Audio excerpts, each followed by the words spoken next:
Começa mais um 16mm e hoje eu vou falar sobre Pets 2, o novo sucesso da Illumination, será?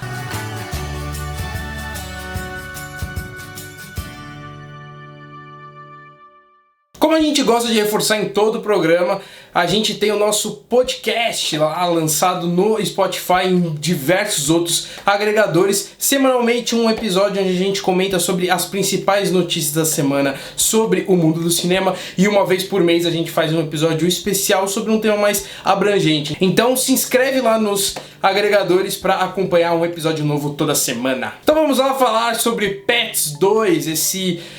essa franquia, podemos dizer assim, que nasceu com a Illumination, que depois do sucesso de Meu Malvado Favorito tentou ingressar ali outras franquias, com o Sing, que é um filme legal, mas acabou não indo pra frente, tentou com o Grinch, mas não rendeu muito, e com Pets parece que funcionou, até porque tivemos agora a sequência, apesar de eu não gostar muito do primeiro filme, e aí a gente entra aqui no 2, que na minha visão sofre um pouco os mesmos problemas do primeiro, mas vou explicar melhor. Porque o primeiro, na minha visão, ele peca muito pela falta de originalidade. Ele puxa muito de Toy Story, você vê é um Toy Story genérico com animais, mas a história é exatamente a mesma, até em estrutura narrativa, de divisão de núcleo, de dois amigos diferentes que acabam se perdendo do lugar inicial, e aí os amigos vão ter que se juntar para tentar resolver essa coisa e trazer eles de volta, só que no meio do caminho eles se reconciliam, eles se conhecem, viram grandes amigos. E aí temos Pets 2, que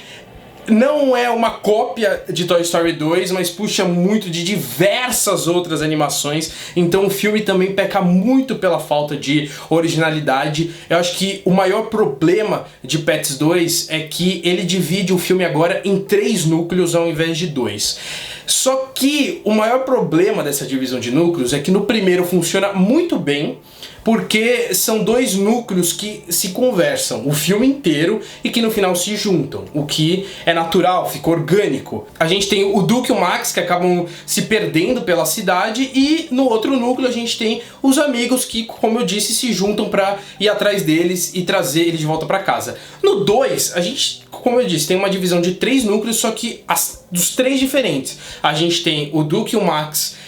indo pra uma aventura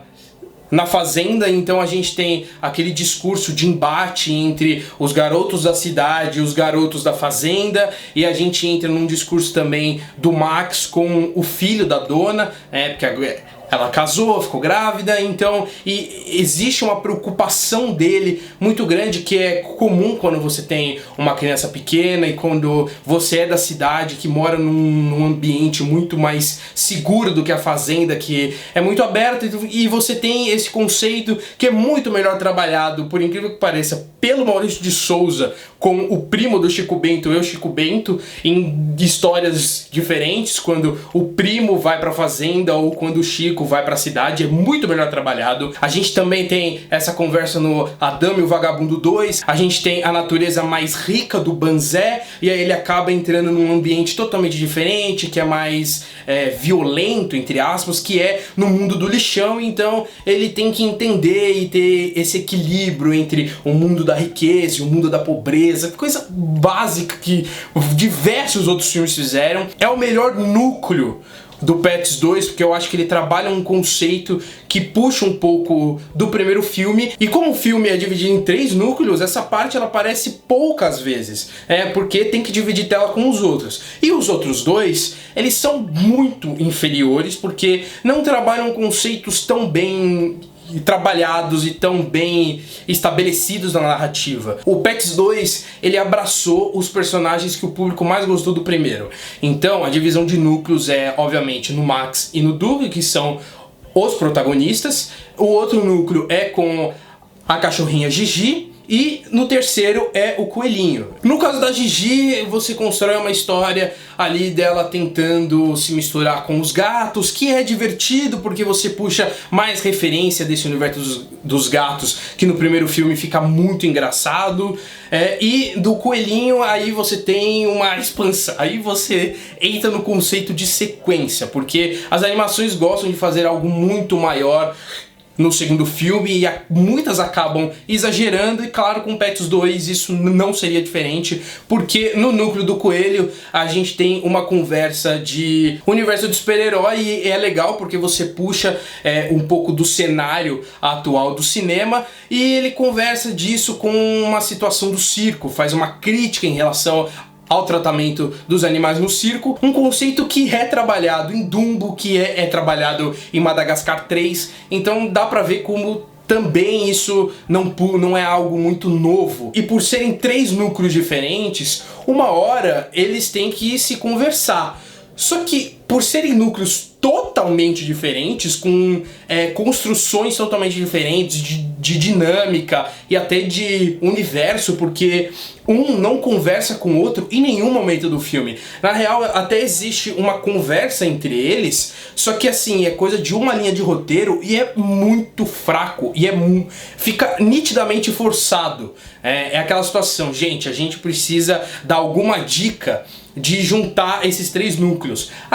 Coloca uma frase qualquer aí que o público vai entender. Assim, é muito fraco. Eu acho que não é uma explicação válida que deixa muito claro que os 3 conversam. E no final, os 3 se juntam, mas de uma forma tão exagerada e tão forçada, mas Pets 2 consegue ser bem mais divertido que o primeiro. Eu acho que como ele trabalha esses conceitos que eu comentei, ele consegue ser mais alegre, você dá muito mais risada, você não tem uma narrativa cansativa, porque o primeiro eu acho que ele é extremamente chato, os bichinhos são muito bem animados, a técnica de animação da Illumination é linda, né? Mas a história não ganha no primeiro. No 2, como eu disse, tem essas falhas, só que ele consegue te distrair de uma forma bem mais natural do que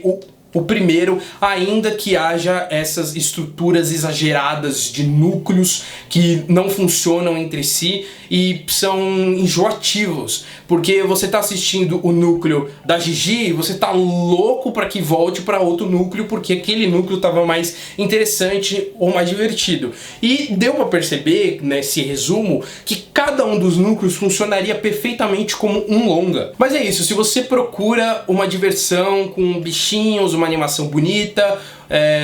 uma distração no final de semana, pode ir tranquilamente, porque Pets 2 é bem divertido, você vai dar algumas risadas apesar desses erros narrativos. E minha nota pro filme vai ser 7, eu não tenho uma admiração muito grande por esses filmes da Illumination, tirando a trilogia do O Meu Malvado Favorito, que na realidade nem são todos ali que funcionam. Então é isso, se você gostou do vídeo, clica no gostei aqui embaixo, comenta também o que você achou tanto do Pets 1 quanto do Pets 2, caso você já tenha assistido. Não esqueça de se inscrever no canal e assistir também outros dos nossos vídeos e acompanhar todas as nossas redes sociais, que a gente tem outros conteúdos exclusivos lá pra vocês. Então é isso e corta!